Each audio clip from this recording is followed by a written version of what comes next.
বিশারকান্দিতে ওই বসেছে মেলা, চলছে দারুণ রঙের খেলা, ঢাক ঢোলে মুখর পাড়া, খুশিতে সব আত্মহারা। হ্যালো ভিউয়ার্স, আসসালামু আলাইকুম। বানারীপাড়া উপজেলার বিশারকান্দি ইউনিয়নের শেরেবাংলা ডিগ্রি কলেজের বৈশাখী মেলার মাঠ থেকে আপনাদেরকে সকলকে জানাই স্বাগত। আশা করি সকলে ভালো আছেন। আপনাদের সুস্বাস্থ্য ও দীর্ঘায়ু কামনা করে শুরু করছি আজকের বিশেষ ভিডিও। শতবর্ষের ঐতিহ্যবাহী এই মেলায় আজ কি থাকছে তা পুরো ভিডিও দেখার জন্য আমার সাথেই থাকুন। চলুন শুরু করা যাক।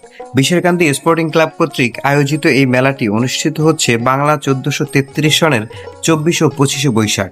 প্রায় 100 বছরের পুরনো এই ঐতিহ্যবাহী মেলাটি আমাদের এলাকার সংস্কৃতি এবং অবিচ্ছেদ্য অংশ। দুদিনব্যাপী এই আয়োজনে মেলার পাশাপাশি থাকছে আকর্ষণীয় লাকি কুপন ড্র। এমন চমৎকার একটি আয়োজনের জন্য আয়োজক কমিটিকে জানাই আন্তরিক ধন্যবাদ। আমরা সন্ধ্যার ঠিক আগ মুহূর্তে মেলায় পৌঁছালাম। আমাদের এলাকায় বৈশাখী মেলা সাধারণত খুব একটা দেখা যায় না, তাই আয়োজন ছোট হলেও মানুষের সমাগম ছিল চোখে পড়ার মতো। চারিদিকে উৎসবমুখর পরিবেশ আর মানুষের উপচে পড়া ভিড় দেখে সত্যিই মন ভরে যায়। মেলার মূল আকর্ষণ হলো দোকানপাট, আর তার বেশিরভাগই ছিল হরেক রকমের খাবারের দোকান। দেখুন, এদিকে গরম গরম জিলাপি আর মিষ্টি ভাজা হচ্ছে, অন্যদিকে পানের দোকানে সাজানো হয়েছে বাহারি মশলা। প্রচন্ড গরমের তৃষ্ণা মেটাতে রয়েছে দুধ, চিনি, লেবু আর লবণের স্পেশাল শরবত। এখানে আরও বসেছে জিভে জল আনা সব স্ট্রিট ফুড। চিকেন স্যান্ডউইচ থেকে শুরু করে চিংড়ি ফ্রাই, বাদ যাচ্ছে না কিছুই। এছাড়া ডাল, বাদাম, চানাচুর আর ঝালমুড়ি। ফুচকার দোকানে তো মানুষের লাইন লেগেই থাকে। ভিউয়ার্স, ভিডিওতে দেখতে পাচ্ছেন একটি আচারের দোকান। এখানে সকল ধরনের আচার বিভিন্ন আইটেমে সুন্দর করে সাজানো হয়েছে এবং কোনটি কি আচার সেটা ইন্ডিকেশন করার জন্য ছোট ছোট এক একটা স্টিকার দেওয়া হয়েছে।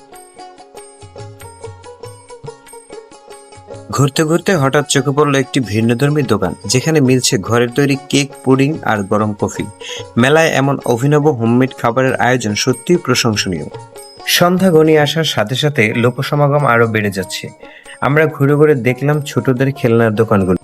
মেলা মানেই তো বাচ্চাদের আনন্দ, পাশাপাশি মেয়েদের সাজগোজের জন্য নানা অর্নামেন্টস ও প্রসাধনী সামগ্রীর দোকানেও ছিল ক্রেতাদের উপচে পড়া ভিড়। মেলার সবটুকু আনন্দ শেষে আমরা চলে এসলাম মুক্ত মঞ্চে, যেখানে তখন চলছিল লটারির ড্রয়ের প্রস্তুতি। সব মিলিয়ে আজকের দিনটি ছিল দারুণ উপভোগ্য। বিশারকান্দির এই ঐতিহ্যবাহী মেলার ভিডিও আপনাদের কাছে কেমন লেগেছে তা অবশ্যই কমেন্টস করে জানাতে ভুলবেন না। আজ এখানেই বিদায় নিচ্ছি। সবাই ভালো থাকবেন। আল্লাহ হাফেজ।